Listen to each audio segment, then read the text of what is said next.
C'est bien, on pourrait ouvrir dans la première épître de Paul à Timothée. La première épître de Paul à Timothée au chapitre 3. Puis on va lire le verset 14 et 15. 1 Timothée 3, versets 14 et 15. Paul disait à Timothée, je t'écris ces choses avec l'espérance d'aller bientôt vers toi, mais afin que tu saches, si je tarde, comment il faut se conduire dans la maison de Dieu, qui est l'église du Dieu vivant, la colonne et l'appui de la vérité. Maintenant, on va aller dans 1 Corinthiens au chapitre 3. 1 Corinthiens au chapitre 3, puis on va lire à partir du verset 16. 1 Corinthiens 3 et le verset 16. C'est toujours l'apôtre Paul qui dit, ne savez-vous pas que vous êtes le temple de Dieu et que l'Esprit de Dieu habite en vous? Si quelqu'un détruit le temple de Dieu, Dieu le détruira.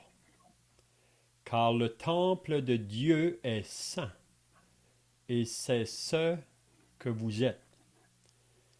Que nul ne s'abuse lui-même. Si quelqu'un parmi vous pense être sage selon ce siècle, qu'il devienne fou afin de devenir sage. Car la sagesse de ce monde est une folie devant Dieu. Aussi est-il écrit, il prend les sages dans leur ruse, et encore le Seigneur connaît les pensées des sages. Il sait qu'elles sont vaines. Que personne donc ne mette sa gloire dans des hommes, car tout est à vous, soit Paul, soit Apollos, soit Céphas, soit le monde, soit la vie, soit la mort, soit les choses présentes, soit les choses à venir. Tout est à vous et vous êtes à Christ et Christ est à Dieu. Donc c'est tout ce qu'on va lire dans la parole de Dieu, espérant que le Seigneur va bénir la lecture de sa parole à chacun de nos cœurs. Donc 2 semaines passées, j'ai donné l'enseignement sur le début du chapitre 3 de l'Épître aux Corinthiens. Pour ceux qui n'étaient pas là, peut-être que je vais dire un peu la pensée du chapitre, le début du chapitre 3. C'est que Paul, en écrivant cette lettre aux Corinthiens, il a dû les reprendre sur plusieurs choses. On sait que quand il a débuté sa lettre, il a vraiment dit que Dieu avait travaillé là, à Corinthe. L'Évangile avait été annoncé, puis Dieu avait utilisé son serviteur, l'apôtre Paul, pour aller dans cette grande ville-là, avec une seule pensée, Jésus-Christ et Jésus-Christ crucifié. Même on avait vu au début du chapitre 2 que quand il est arrivé là, il était dans une grande faiblesse, dans le tremblement, dans la crainte. Mais Paul savait que le message qu'il portait, c'était la puissance de Dieu pour le salut de quiconque croit. Puis même si vous lisez dans les Actes au chapitre 18, Dieu a parlé à Paul quand il se trouvait là à Corinthe. Parce que l'opposition venait à cause du message de l'Évangile, puis Dieu a pu lui dire de prendre courage, puis de prêcher, d'annoncer le message, parce qu'il y avait un grand nombre qui allait répandre au message dans cette ville-là. Donc, beaucoup de personnes ont été converties à Corinthe. Une assemblée a été établie. Puis si vous lisez le début de la lettre de Paul aux Corinthiens, il dit comment est-ce que Dieu les avait bénis là, dans toutes les dons spirituelles pour qu'une assemblée puisse fonctionner, puis aussi qu'il les avait remplis de connaissances en ce qui concerne la parole de Dieu, en ce qui concerne les pensées de Dieu et les voies de Dieu. Mais après que Paul a demeuré là 1 an et demi à Corinthe, il est parti pour continuer son voyage missionnaire. Il allait commencer son 3e voyage missionnaire. Mais là, après 5 ans, on nous dit que l'Épître aux Corinthiens a été écrit environ 5 ans après que Paul les avait quittés. Donc, qu'est-ce qu'on a vu au début du chapitre 3? Paul disait que, en parlant à ces chrétiens, il les nomme frères, il dit, ce n'est pas comme à des hommes spirituels que j'ai pu vous parler, mais comme à des hommes charnels, comme à des enfants en Christ. Je vous ai donné du lait, non de la nourriture solide, car vous ne pouviez pas la supporter. Donc ça, c'était normal au début, que Paul ne pouvait pas leur donner une nourriture solide.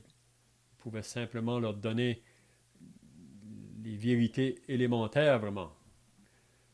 Donc après qu'une âme est sauvée, on est juste comme des enfants en Christ, on est juste nouvellement sauvés. Donc on ne peut pas prendre de la nourriture solide.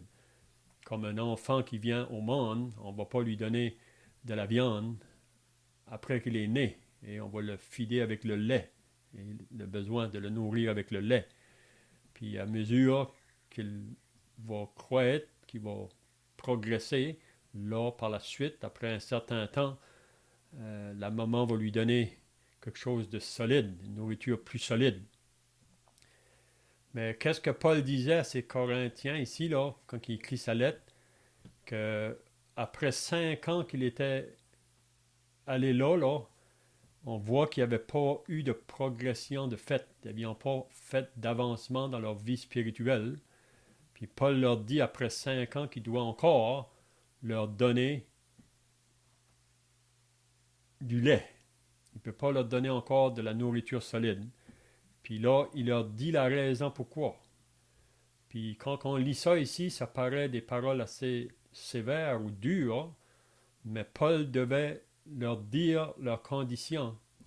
Parce qu'à moins de le savoir, ils ne vont pas vouloir se repentir ou changer de manière de vivre. Mais le problème à Corinthe, puis c'est la raison pourquoi, si vous lisez l'Épître aux Corinthiens, qu'il y avait beaucoup de difficultés dans l'Assemblée, beaucoup de troubles. Puis c'était la raison, vraiment, c'est parce qu'ils étaient dans une condition charnelle. Ce n'est pas vraiment l'Esprit de Dieu qui dominait leur vie chrétienne. Puis on avait vu les caractéristiques, vraiment, d'être dans un état charnel, quand on est dans une condition charnelle.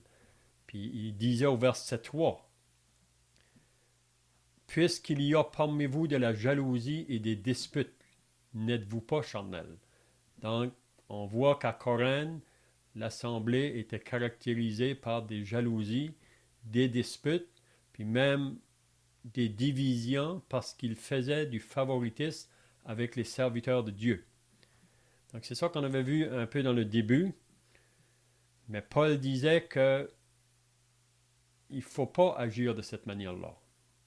Puis qu'est-ce qu'il a fait par la suite? Il s'est pris en exemple, lui et Apollos, puis il a fait comprendre que lui et Apollos étaient simplement des instruments dans la main de Dieu, des serviteurs que Dieu a utilisés pour faire le début du travail qui s'est fait à Corinthe. Paul pouvait dire, j'ai planté, Apollos a arrosé, mais on est simplement des serviteurs. On ne doit pas faire une cause de division, ou être une cause de division. Ce n'était pas Paul et Apollos qui étaient la cause, mais c'est les chrétiens, à cause qu'ils étaient charnels, ils faisaient du favoritisme Un était pour Paul, l'autre était pour Pierre, l'autre était pour Apollos. Donc Dieu dit ça, c'est pas. Paul leur dit ça, c'est pas correct. Ça, c'est agir selon la chair. Donc, par la suite, on a vu là que Paul pouvait dire que lui est allé là à Corinthe, puis il a posé le fondement. Puis qu'est-ce que c'est le fondement? C'est Jésus-Christ. Donc tout commence avec Jésus-Christ. C'est lui qui est le fondement de cette église à Corinthe. Puis là ensuite, il disait qu'il faut faire attention comment qu'on va bâtir sur ce fondement-là. On avait vu 2 semaines passées qu'il y a 6 matériaux dans lesquels on peut utiliser pour bâtir. Mais qu'est-ce que Paul voulait faire comprendre ici aux Corinthiens, là, c'est que dans l'assemblée, c'est soit qu'on va construire avec la sagesse humaine ou qu'on construit avec la sagesse de Dieu. Puis le problème à Corinthe, ils construisaient dans l'assemblée selon la sagesse humaine parce qu'ils étaient encore charnels. C'est ça que Paul veut lui faire comprendre. Mais là, il a fait comprendre que il y a des œuvres qu'on fait comme croyants qui vont passer le test, si on peut dire, quand on va arriver au tribunal de Christ. Puis chacun va avoir sa propre récompense. C'est ce que Paul avait dit. Paul aura sa récompense, Apollos aura sa récompense, puis chaque personne associée à une assemblée de Dieu, un jour, on va comparaître devant le tribunal de Christ, puis toutes les œuvres qu'on aura faites, parce que c'est ça qu'on a appelé vraiment après qu'on est sauvé. On n'est pas sauvé par nos œuvres, mais on est sauvé pour faire des œuvres. Donc Dieu s'attend que chaque enfant de Dieu associé à une assemblée locale va faire des œuvres pour lui. Il veut qu'on porte du fruit pour lui, même qu'il a préparé des œuvres en avance afin que nous les pratiquions. Donc il n'y a personne qui est associé à une assemblée puis qui devrait dire « moi, j'ai rien à faire ». On a toutes des œuvres que Dieu a préparées d'avance pour nous, puis même, il nous a donné, chacun de nous, un don spirituel, puis le don spirituel qu'il nous a donné, c'est toujours pour l'utilité de tous. Et il ne donne jamais un don pour nos intérêts à nous autres, pour nous-mêmes. Il veut qu'on utilise ce don-là pour le bien-être de toute l'assemblée. Donc, on est comparé à un corps. Une assemblée locale, c'est comparé comme un corps. Vous savez, Paul en parle à 1 Corinthiens 12, puis il nous dit que comme un corps, il y a plusieurs membres, puis chaque membre dans un corps a sa fonction, a son œuvre à faire. Donc, pour qu'un corps soit en bonne santé, il faut que chacun des membres soit en mouvement, si on peut dire. Chacun fait pour le bon fonctionnement du corps. Donc, si dans un corps, la main dit à un moment donné, parce que moi je ne suis pas le pied, donc je ne fais rien. Ou le pied peut dire la même chose. Mais là, on ne va pas bâtir pour le corps. Et c'est la même chose dans l'assemblée. Même on lit dans Proverbes au chapitre 18, celui qui se relâche dans son travail est le frère de celui qui détruit. Donc juste de se relâcher dans l'œuvre que Dieu nous a confiée dans l'assemblée. Moi, j'ai un service, chacun de nous, on a un service, mais juste de se relâcher, de faire ce que Dieu m'a confié, c'est déjà comme détruire vraiment. Puis on va voir ça ce matin, là. C'est là qu'on arrive au verset 16. Donc, aussi, comme j'ai dit tout à l'heure, qu'au tribunal de Christ, donc, chacune des œuvres qu'on aura faites va être amenée à la lumière de Dieu. Puis si ça a été fait avec des bons motifs, avec des bons intérêts, ça va être récompensé. Sinon, on va perdre la récompense. Mais ça, c'est pour chacun de nous. Chacun de nous, frères et sœurs. Donc, à partir du verset 16, là, Paul mentionne concernant l'assemblée que cette assemblée-là à Corinthe, c'est réellement la maison de Dieu, ou le temple de Dieu. Vous savez, dans 1 Corinthiens 6, il dit que votre corps est le temple du Saint-Esprit et qu'on ne s'appartient plus à nous-mêmes. Chaque croyant, vraiment, Dieu vient habiter par le Saint-Esprit dans chaque croyant. Mais ici, c'est plutôt concernant l'assemblée locale. Donc, Paul va dire, ne savez-vous pas que vous êtes le temple de Dieu et que l'Esprit de Dieu habite en vous? Si vous vous rappelez, là, au verset 9, on avait vu que Paul représentait l'assemblée locale comme un champ et comme un édifice. Mais ici, il le présente l'assemblée locale comme le temple de Dieu ou la maison de Dieu. Puis il nous dit, l'Esprit de Dieu habite en vous. Donc Dieu fait sa demeure là où le peuple de Dieu est assemblé. Okay? Donc Dieu prend plaisir d'être au milieu de son peuple. Même on lit dans Matthieu chapitre 18, Jésus a dit, car là où 2 ou 3 sont assemblés en mon nom ou réunis en mon nom, je suis là au milieu d'eux. Donc le Seigneur Jésus dit que sa présence est au milieu de son peuple. Donc ne savez-vous pas que vous êtes le temple de Dieu ou qu'on est la demeure de Dieu ou la maison de Dieu et l'Esprit de Dieu habite en vous. Donc Paul veut simplement faire réaliser cette vérité-là aux Corinthiens.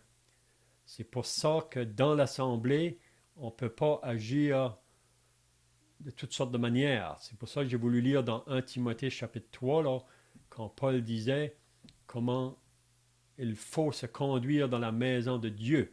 Il y a une manière de se comporter dans la maison de Dieu. Donc c'est soit qu'on va se conduire par l'Esprit, une marche par l'Esprit, ou qu'on peut se conduire encore dans une condition charnelle. Mais si on se conduit dans une condition charnelle, on ne va pas bâtir dans l'assemblée. On va plutôt détruire. C'est ça que Paul veut nous faire comprendre ici. Donc à Corinthe, tout le long de cette lettre-là, c'est comme j'ai dit tout à l'heure, c'est des paroles qui sont assez sévères. Même Paul, avant d'écrire cette lettre-là, il l'a faite avec des larmes, qu'il nous dit, dans 2 Corinthiens. Parce qu'il savait qu'il devait dire des choses qui allaient attrister ces croyants-là à Corinthe, mais Paul reconnaissait qu'il devait enseigner ces choses-là, puis que ça pouvait produire une repentance, puis que ça y allait aller meilleur, ça y allait aller mieux pour cette assemblée de Corinthe. Donc, c'est pas toujours, on n'aime pas toujours ça vraiment, quand ça vient le temps d'être repris. Et normalement, surtout la chair, on aime toujours d'avoir des bonnes choses qu'on dit de nous. Mais quand ça vient le temps de reprendre, parfois c'est plus difficile. Mais on voit que Paul ici, il voulait faire comprendre que l'assemblée de Corinthe, qui se trouvait dans la ville de Corinthe, était la maison de Dieu. C'était une demeure où Dieu habitait par son esprit. Donc, ça veut dire qu'il faut faire attention. Même ce qu'on va dire ou ce qu'on va faire dans l'assemblée de Dieu. Parce que c'est la maison de Dieu. C'est pas la maison d'un tel frère ou d'un autre frère. Vous savez, des fois on entend ça, ça c'est l'assemblée de, ou l'assemblée de celui-là. Mais vraiment, une assemblée, c'est l'assemblée de Dieu. Puis l'Esprit de Dieu habite au milieu de cette assemblée. Donc le verset 17, donc Paul dit des paroles assez solennelles ici, quand il dit que si quelqu'un détruit le temple de Dieu, donc chaque individu dans une assemblée locale doit faire attention comment il se comporte, si on peut dire. C'est comme j'ai dit tout à l'heure, c'est soit par nos paroles ou soit par nos actions, il y a une possibilité que plutôt de bâtir, on va détruire. Puis à Corinthe, c'est ça qui est en train de se faire. Parce qu'ils étaient charnels, il y a beaucoup de choses qui travaillaient là, à la destruction de cette assemblée-là. Puis si il ne va pas avoir un changement, vous savez que dans 1 Corinthiens 11, Dieu avait déjà commencé à juger dans l'assemblée de Corinthe. Parce qu'ils prenaient le repas du Seigneur indignement. Plusieurs des autres étaient dans une vie qui n'était pas conforme avec Dieu, puis ils s'assoyaient à la table du Seigneur. Donc Dieu avait déjà commencé à juger. Il dit qu'il y en a qui étaient infirmes, qui étaient malades, qui étaient morts parmi eux autres. Donc, Paul, en écrivant cette lettre-ci, il veut amener beaucoup de corrections pour qu'ils se repentent, pour qu'ils se détournent de leur manière de vivre dans cet état charnel, puis qu'ils marchent vraiment par une marche par l'esprit. Donc, si quelqu'un détruit le temple de Dieu, Dieu le détruira. Car le temple de Dieu est saint et c'est ce que vous êtes.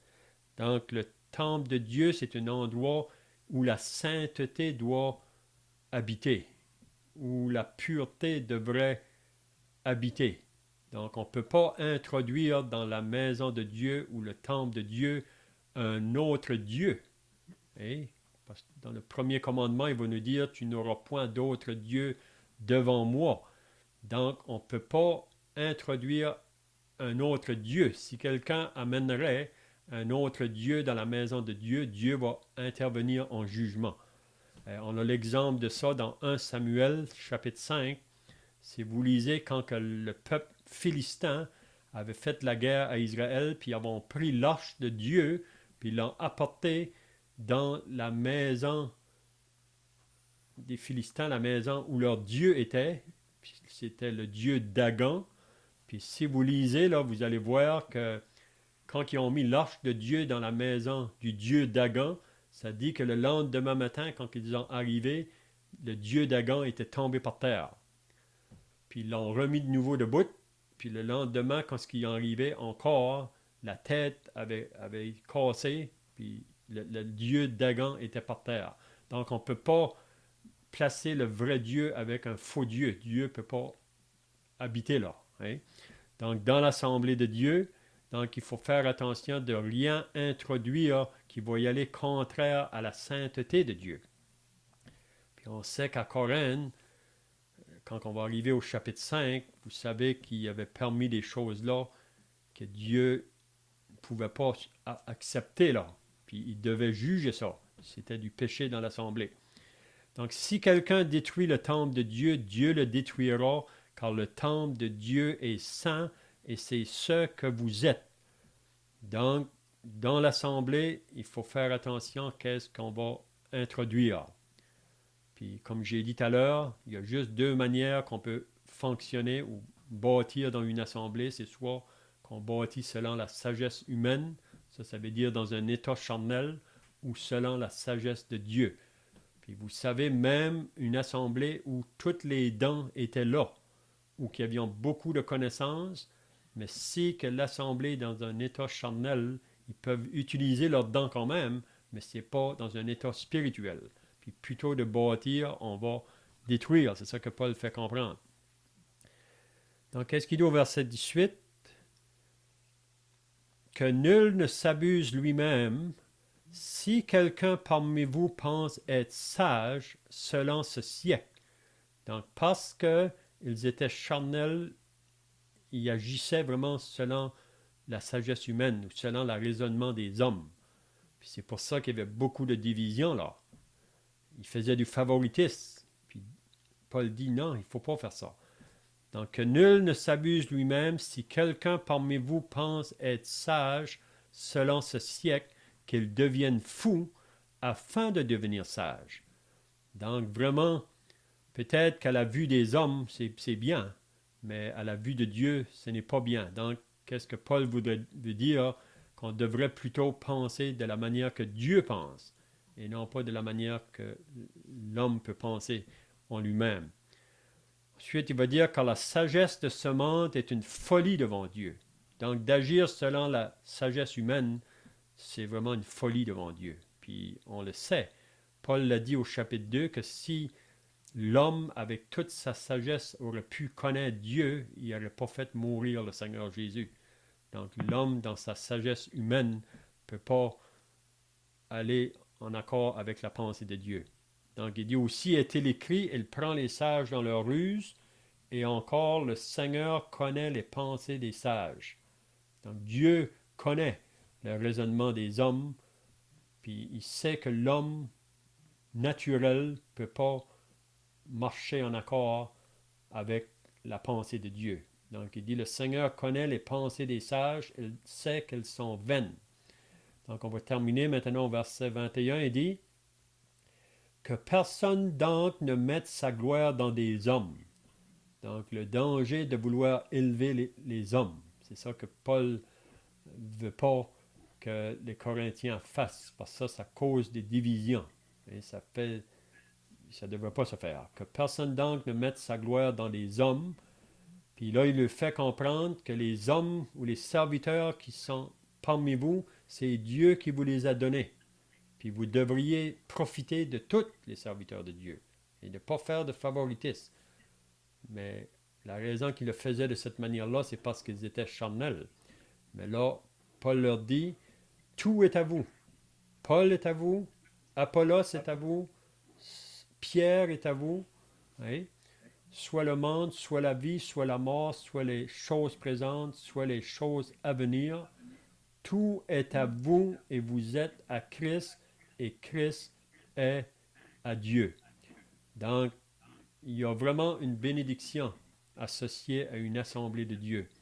Mais il faut comprendre que pour qu'elle puisse connaître les bénédictions de Dieu, il faut qu'elle marche dans la sagesse de Dieu et non pas selon la sagesse humaine. Donc c'est ça à Corinthe vraiment qui était un problème. Puis c'est comme je dis, on va voir à mesure qu'on va avancer dans l'épître là, que Paul devra corriger beaucoup de choses là. Puis c'est pas différent pour une assemblée aujourd'hui. Nous, on est à la fin de la dispensation de l'Église. Il y avait des assemblées là au début, mais nous, on est rendu à la fin, puis on peut prendre cette exhortation-là pour chacun de nous. Je le dis pour moi-même, puis pour chaque frère et sœur. Si vous êtes associé à une assemblée locale, il faut faire attention comment on va agir là. Parce que c'est soit qu'on va bâtir ou c'est soit qu'on détruit. Donc il dit, si quelqu'un détruit le temple de Dieu, Dieu le détruira, car le temple de Dieu est saint et c'est ce que vous êtes. Donc Dieu s'attend la sainteté, la pureté au milieu de son peuple. Donc que le Seigneur puisse nous donner sa grâce, puis qu'il puisse nous donner sa sagesse pour qu'on puisse agir d'une manière où qu'on va bâtir dans son assemblée, puis un jour au tribunal de Christ, il pourra dire à chacun de nous, bon et fidèle serviteur, tu as été fidèle en peu de choses, je t'en confierai beaucoup. Donc on va terminer par la prière, puis on invite encore les chrétiens pour la réunion de ce soir, là, ça va être en ligne encore, puis aussi mercredi soir. Donc un frère pourrait terminer par la prière. Notre Père dans le ciel, nous voulons te remercier pour cette heure que nous avons passée sur l'autorité de ta parole ce matin. Et nous pouvons te rendre grâce, oh Dieu, t'appartenir pour l'éternité, pas en cause que nous sommes meilleurs que d'autres, mais parce que le Seigneur Jésus nous a réveillés dans notre grand besoin et qui a pu nous conduire à celui qui avait donné sa vie en rançon pour des pauvres pécheurs tels que nous. Et nous voulons te rendre grâce aussi pour les privilèges que nous avons d'entendre ce bon message de grâce et de vérité. Et nous te prions de bénir notre temps ensemble, bénir l'Évangile ce soir et d'être avec ceux qui vont porter les messages de grâce et de vérité. Et pour terminer, oh Dieu, nous voulons chanter le numéro 93. Car sur l'ordre du Seigneur, bientôt des temples s'ouvriront. Comme nous avons pu entendre dans la prière, qu'un jour nous ressusciterons, le Seigneur viendra. Soit nous chercher par la vie, ou par la mort, nous serons toujours avec le Seigneur. Et pour nous, le grand matin se lèvera en terreur près du Sauveur. Les élites se retrouveront et le grand appel enfin retentira. Numéro 93.